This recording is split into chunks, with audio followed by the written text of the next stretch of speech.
O maia se o tātou toe whafo i le viinga ma le whaftai le atua Samoa. E sula ina ailo na ngalelei lo tātou wola i le nei asu. Tau te whatangisi ma whati ngā tele mai lo loto i sea. No o sauni lava au, e le ngata ina fusfusia. Ai au woti Jerusalema, ona o le suafa o le li o Yesu. O tātou te talo, mo le angang pa ia.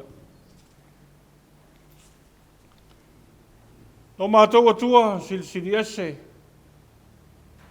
O le atua lava la o fio le file mu. O mapu mai lau atunu i tiute ma whiau o le nei asu. O manawa foi le toali au mga luenga sa whenga iai. No le anga le lei ma le alofo la o fio i lau tau singa. Le ala foi leo lo mātou o maita mā. Si o mātou wha foi atu le viinga i la o fio le wha manu ma le whanetanga. E sula ina ailo o alofa ma lo wanga le lei lo mātou wola. E langona lava lo mātou whatau waa i ma le lei au mā i lau sila wha. Mātou ta talo ta mā se i fio maila wanganga e tautou lua i lo mātou vai vai. Pāpatisoina i mātou manei ma whātumu i lo wanganga. A tau te avatu ai le nei tau langa i le ato atoa e te fia sila i ai. A le viinga e foi atu lava i lau fio lo mātou atua. Ono ke biso o mātou ole ma te talo atua i nei. Amen. O le tusi whaitau mo le nei Afiafi, o maua mai le whiangainga fau. Tusi o ngā luenga le wa apostolo i nono mata upo e luas fulmaltasi. Au te whaitau ina le whaiupo e fitu e whangata le whaiupo e fulmalwha. Ngā luenga le wa apostolo i nono mata upo e luas fulmaltasi. Au te whaitau ina mai le whaiupo e fitu e ia whangata mai le whaiupo e se fulmalwha. A whonga maia o awhionga paia al tātou atua. O mātou o mai i turo o i tonu mai, o ngata aina mātou wholaunga, na mātou whēalo whani lea ma lea uso. E tasi lo mātou waso sa no nofo ai mai lātou. O le tai au o atu ai mātou, o i Kaisareia, o mātou ulu atu le whaleo Filipo, le fola le tala le lei. E tasi o ia o le Tofitu, o mātou no nofoa, po ia te ia. Sai le nei tangata a whine to wha, o tau pou, e perfeta ane, o tele aso o mātou no nofo ai. O na sau ai lea, tasi perfeta a iuta, o aka pō le ingoa. O mai o ia, ia te mātou, o na toa e lea o le fusi o Paulo, ma fusi ifo, e o na lava lima ma vai. O fai mai, o lo whapea mai le anganga pa ia, e whapea o na fusi i Jerusalema, e iuteia le tangata e ona le nei fusi. Ma lātou tu atu, ia te ia i limo no wese. Wa whalongo atu i mātou, i nā upu o nā ai oi atu lea o i mātou. A toa mai lātou o lea nuu, e aua le alu o ia i Jerusalema.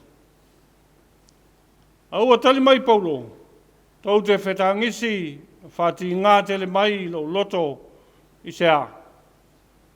Wau sauni lava au, e le ngata ina fusifusia. Ia o woti lava i Jerusalema, o na le suafa o le ali o Yesu.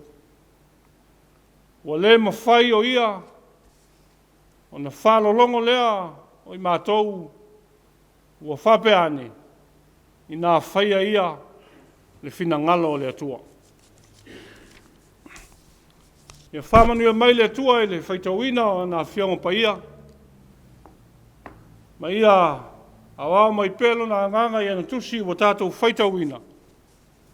Ma ia tu mau tu pele vi inga ia te ia. Nei se iao i le whawawau lava.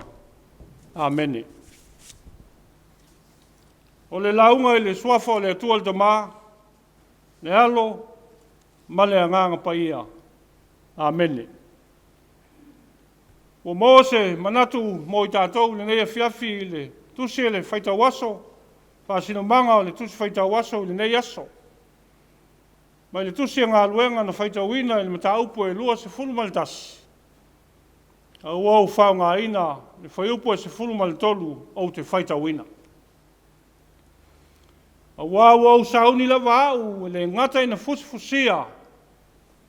A ia o woti lava i Jerusalema ona o le suafa o le ali o Yesu. O le autu o mawhauwhaunga e whasino i eile tusi whaitawaso le nei aso o perfeta whamaoni. O perfeta whamaoni. O le tusi o ngā luenga lau apostolo, o le lua i leo tusi na tusia e Luka. O Luka na whasosoani tele i a Paulo i le ngā luenga wha perfeta. A veo ia, ma lima tau matau o Paulo whaatasi maisi e toa tele. I le whaatala le leina o nuese. Ma sa whataua tele e le tusitala le ngā luenga le anganga paia i le Pentekoso. Malana taitainga le au perfeta. Ina ia la tauta la iatu le suafo Yesu e le whamaoni. Le whamaoni e whatino ai le ngā luenga wha perfeta. A toa ma le whamalosi mai e le anganga paia. Le anganga paia le atua ua whaima, e soasoani sili, i lau au nanga, e ui na tā whatau waa. A o le mea lava ia mauti noa ia e whamaoni i lo walawina. Ia fia i eile atua. A waele eise tautua, e whai le whamaoni e le sila fia e le atua. Le whamaoni e ui na whatau waa, ai a vea ma pule i me tele. Le whamaoni o lo nau atu i ei Paulo, i perfeta whawai le whale Filipo i Kaisaraia, e peo na whaitawina. Le perfeta ua whawatu ia le whamaoni, ina ua puea le o wheloa ma le matila. Ina ua wheaia ai le uto ma le maene le ola walawina. I la tau e wheangai loa ma whainga tā ma puapua ngā o le ngā luenga wha perfeta. Wha vai loa ma wha pala le ola. Ua whai atu Paulo, lea ele mea ua utou whati ngā mai ai, o wha vai mailo loto. O nofo sauni lava au e le ngata ina fusifusia. A ia o woti lava i Jerusalema ona o le suafo o Yesu Keriso. E tangata ua ofo atoa le ola i le ngā luenga wha perfeta.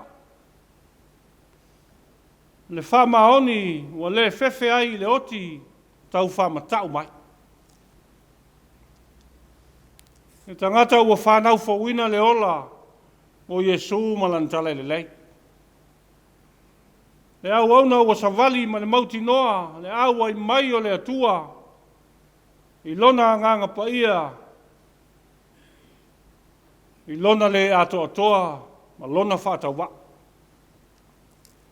Ua le mawhai e la toa na vau ia te ia, o na lātou, whai atu lea, ia whaia le whina ngalo le atua, na lātou whalo longo lea. E tautonga ua whai le whamaoni le li. Tu salava po oa whainga tā ma tōtu ngā o le ngā luenga. E peo na tauto ai ruta ia Naomi o le mea te alu iai o te alu iai. E whai lau no mau no. E whai lau atua, mo atua, o le mea te oti ai. E oti ai fo ia. Le to iai se whatafa. Le to iai se solomuli, le tautonga ua uma na whai, le atua. E ngā lue ma le whamaoni na ia maua ke riso, ma ana whamanu ianga. Ina ua moni o na whanau fōwina e tangata atoa. Tātou talia, e whesosoa ni mai o le nganga pa ia i tātou ia sa uma, a tau te ngā lulue ai. O le whesosoa ni whaipea, alona nganga i tātou. E Fatu mawina ai i tātou ia te ia. O wāua nā o le ami o tonu a toa e talia ai i tātou e le atua le tamā, le atua le alo, ma le atua le nganga pa ia. Le ai foi se ami o tonu o nā o Iesu Keriso. Nā te mawhai o nā watu, ia te oe le tau ami o tonu ina, ia whai tātou te whamaoni a toa. O se whamanatu foi leo le tala lei nei Afiafi mo tātou si o atu do oe. E tō manatu ai, o tātou walawina, e mese foi o tiute ma whiau sa whianga iai nei aso. Pēsa e talia le whesosoa ni mai e le nganga pa ia, e tauto lua ai lo waso. Pē na whai lava i lo wata mai. O se whiau e whamanatu mai ai ai tātou, i le ngata i le ngalue, i ngalue ma le whamaoni. O lea lava lea o nanga o lo e tautua ai, ma e whaia lea mi o tonu o Keriso. E tā ua lava, e whaia ma le whamaoni. Wa veo e matangata tausi mea lea tua. O whailo matai, o vailua ina ia te oe le suafa o lea tua. O lau le nā au au nanga i lea tua. Ia whai ma tā pena ina ma le whamaoni iai. Ia e alofa ai le atua, ma le lua te tua oi. A ia vi ia i le atua, ma whamanu ina no na lava suafa. So se au au nanga, ia whalango lango le whasoso ni mai e le anganga pa ia. Ma lau ma tā whai oi o le whamaoni whai pēa. O na e maua leo o na manuia. E manuia ai oe, e manuia ai lau whanau, e manuia ai lau wainga, o si o tātou atu nou, e maise o ngā luenga pa ia le atua. Ia tā whamaoni e peo Paulo, ma ia e tau tō moni peo Sataraka, me sako maapitaniko, e matua whamaoni a toa o nei uso, na le a fia ai le vela o leo ngā umua asa. Le lava na whaali ai pupua ngā. E mafutaina pēa i tātou e le atua, pe a whai tātou te matua whamaoni i a te ia. O ia foi na te whamanu ia ina, ma whamamalu ina i tā ua, ina ua tā whamaoni. Ia whamaoni e peo se te whano. E ui lava ina whitongia i maa ma oti ai. A o lona whamaoni le atua, na ta pena ina ai le atua, o na lava malo longa i leo la atali. Wa uma o na ta pena ina mo oe mau, a whai tātou te whamaoni atu i a te ia. O Iesu Keriso le ata atoa le perfeta whamaoni. Na ua whio mai la langi ina ia ola oe maau sa moa le tangata angasala. Le whaola tanga ni tā pena ina i le whamaoni a toa. Na ia whai tātou mona, ma tātou maua le ola e whawawau lava. Amene. O le viinga e se lau fitus fulu lima tātou te pepese ai. Se lau fitu lima viinga o le tua.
tātou te talo i le atua.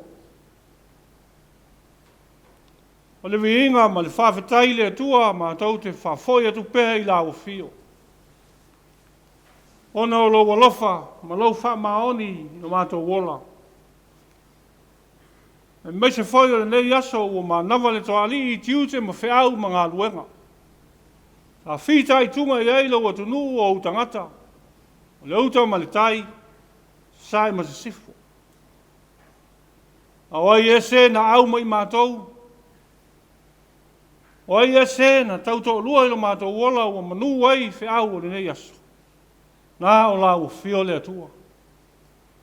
Nā o la o fio lo mātou ta mai whawawau. O le atunu o Samoa. O le atua o utangata. E whamanuia ina, tiute ma whiau o le nei aso, a whenga iei mai mātou, whawhetai le atua. Whawhetai lo alofa. Whawhetai mea sili ua e ta pena ina mo lo mātou wona. E ui lava ina o mātou whatau wa. E ui foi ina o mātou le au mai lau silafang. Au lo e alofa ina pēi mātou le alofa e sili. Whawhetai i tā leni e sese. E whao ngā ina i eilo mātou wola. Whawhetai le ola. Whawhetai o manuia le lea tunu. Whawhetai o manuia o na taita. Whawhetai o manuia taitai o e kāle sia e sese o whanono manu ma whawhale le malu i a whionga. Ona o lau whiau ma lau tale le lei. Mātou whawhetai au mea lofa ala e sese ilo mātou wola le atua. O lou ta mau aina. A whetai lo whesoso ani na peo i mātou, me a whai mātou te whātau wa. A whai wa ieni mea mātou te vaiva i eile atua. A whetai lo wanganga e whesoso ani mai lo mātou wa. Mātou whawhetai o manuia, e loa loa le nea tunua, e o lawa ina ia mātou whanau. A whetai lea o mai o whionga pa ia lea tua. E whamanatu mai pē lo mātou ola ina ia mātou whamaoni i lau whio. Mātou te manuia ai. A whetai o nganga pa ia o le sosoni sili.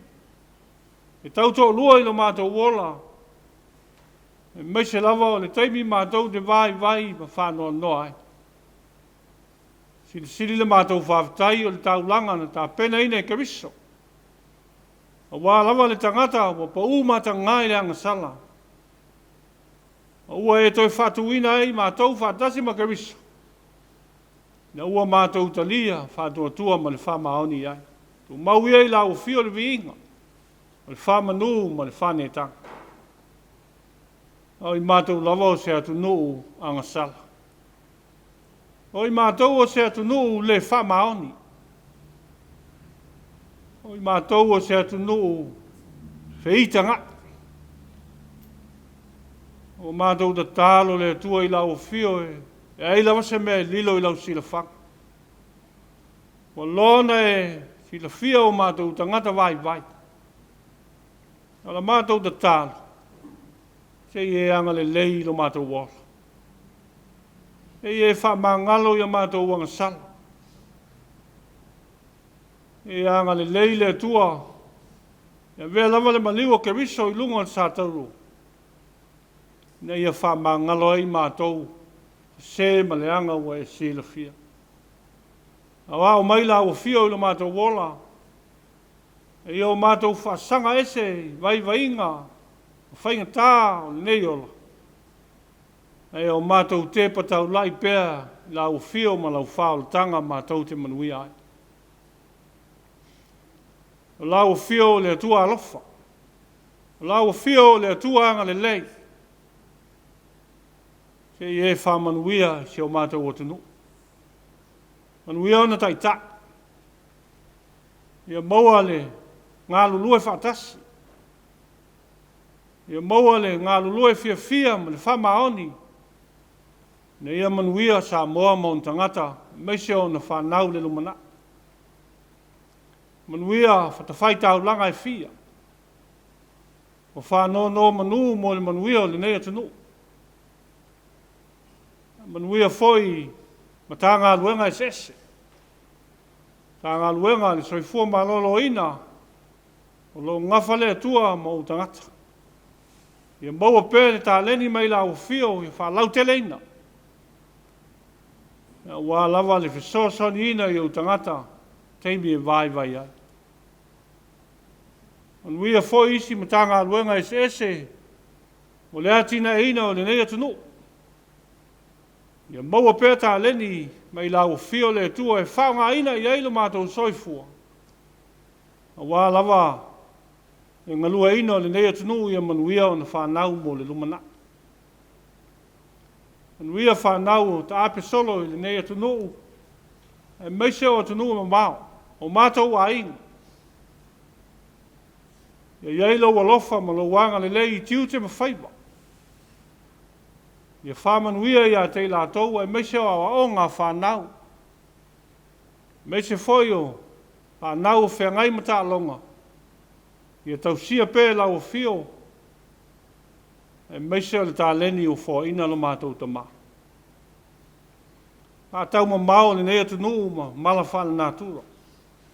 E meise o whamai ese. Wa nao lau fio e te sila fia mea uma. Ia mātou maua se atunu tō fi mali. Se atunu fi le mū ma fia un tangata. Ngā lulue whātasi. E anga le lei nei ta māma tina mātou tua. O i la taua a fua lewa soifua ma leola. E maua pele ola tulu i mai la o fio le tua e tāpua ia ai o mātou whaiwa ma tiute. Whenga iai le aso ma le aso. Ia anga le leile tua. Ia mātou tau ma whainga uma. O a lava wha moe moenga. O a ti nai nu e kāle sia. O nei foi atunu. O lau fio lava e mauailo mātou manuia. O lau fio lava e te whesosoni ina lo mātou vai. Wha taunu ina mea uma le fia mai lau fio. O ai mailau ta mau a inga le tua. E a wanga lima ailo mātou ola tau tua, so se mea e maise o lau whi au ma lau tala le lei. Ia tupu pē ma ola lau tala le lei se o mātou o tunu. E ia ola fia ai o tangata. A tau ma lau fio le nei Afiafi. Teimi foi a mātou whaise malo longa le tua o le pō sao mai. Ia ta tau ma lau fio le tua e manui ai. Ma futa ina i mātou e lau wanganga, i malo longa le pongi sā. Te ia mātou wala whai tai au pe atusa malau alofa. Tu mau pēi mātou lau wanga le lei. O mātou ta talo ia le tua. A tasi ma ta talo loto le tangata lava ia, o mātou uofo ina atu i lumo lau o fio ia whaia i eilo finangala. Au alava o no lo mātou whatau anau. A le manuia ma le file mua la o fio le tua le tamā. E lofa sisi lesa e su keviso. O mātou ali ma lo mātou whaola. A le māwhutanga whai pēr la o fio nganga paia e lo mātou ola. E tu mau mai lunga o si o mātou o tunu nei. Lunga o le lanolangi ma lau whanau whatua tua uma. Nei se o i le whawawau lau. Amen.